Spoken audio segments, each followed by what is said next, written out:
Beyond the Badge is brought to you by the Edina Crime Prevention Fund.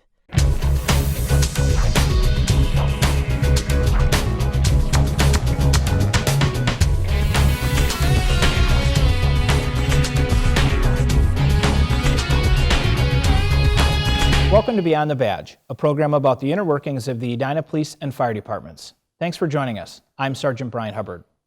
When the Edina Fire Department is pushed to its limits, there's a group of firefighters dedicated to providing backup. Edina TV's Dietrich Nissen spoke with one of these firefighters about his decision to join and why it turned into a full-time job. If it were 7 years ago, you would have swapped this hose in Peter Knabley's hand for a piece of chalk. Out of college, I was a math and computer science major and decided those fields weren't for me. So I got into teaching and I really enjoyed that. Back then, Knabley was working through his 8th year as a special education teacher when he came across a sign for on-call firefighters in Edina. Thought as a side job to teaching, I'd see if I could help people in that way. So I started doing that. Fell in love with it from the minute I started doing it. His on-call training meant 4 hours per week of class and a minimum of 4 hours a month riding along with a shift. It can be a lot. It can be very stressful, it can be a lot of hours, but it's well worth it in the end.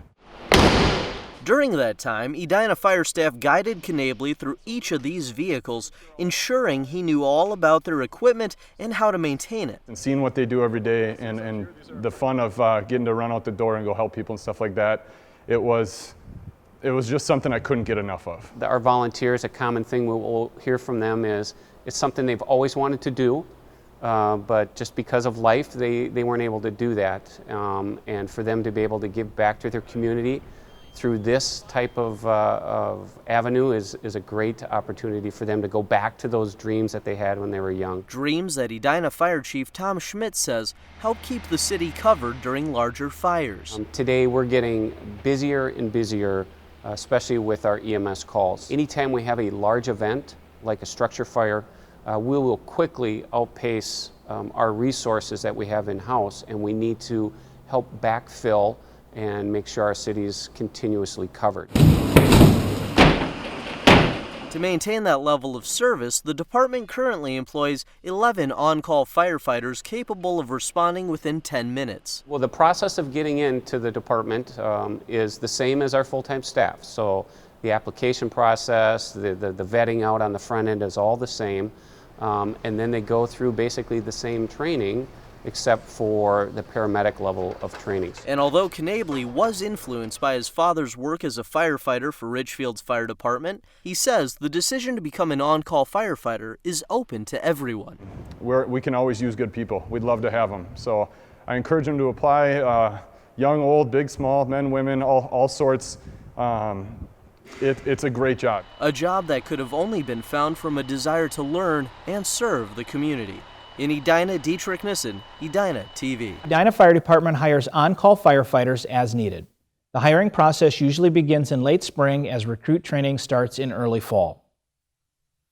Firefighters are just part of the crew that teaches life-saving lessons to third graders at Edina Safety Camp. Now get going, Robbie! There you go, nice! It was all smiles and fun as these kids spent the day learning about various safety topics, dealing with physical injuries, and getting to simulate traffic stops. They also had a chance to watch firefighters use the jaws of life. After lunch, campers listened to Don Banya, a quadriplegic painter who spoke with kids about maintaining perspective on their lives and being grateful for what they have. Believe it or not, you have won the lottery. Next.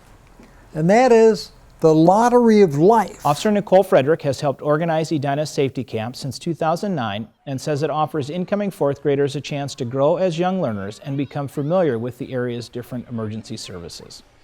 It's important for kids to do safety camp because they are learning such a variety of different things throughout the day that they might not get on an everyday basis. Toward the end of the day, campers learned about the K-9 unit. Before being dismissed, counselors revealed their roles as city police officers, firefighters, and parks and recreation staff. Oh, yeah. All right, count us off. 1, 2, 3. Look at you, blue. We are blue. We are those who serve our community too. There are many things parents think about when their child moves away from home, but one of the things often overlooked is fire safety. This month's safety message will help you know what to look for when moving your child into his or her new home. The first thing you'll want to know is the history of the building and whether sprinklers have been installed. Additionally, you'll want to check for smoke alarms. If a bedroom does not have one, be sure to get one installed. Finally, when you're packing away the clothes and the refrigerator and the blankets, go out and grab a couple of smoke alarms and bring them with and install those for your child. That might be the difference between life and death for your child. Finally, make sure the home's electrical outlets are not overloaded with power strips. Overloading circuits can cause electrical fires inside the walls.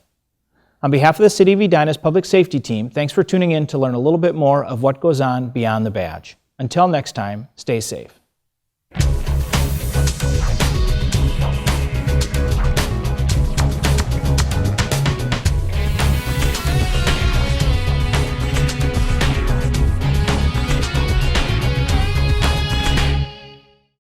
Beyond the Badge is brought to you by the Edina Crime Prevention Fund.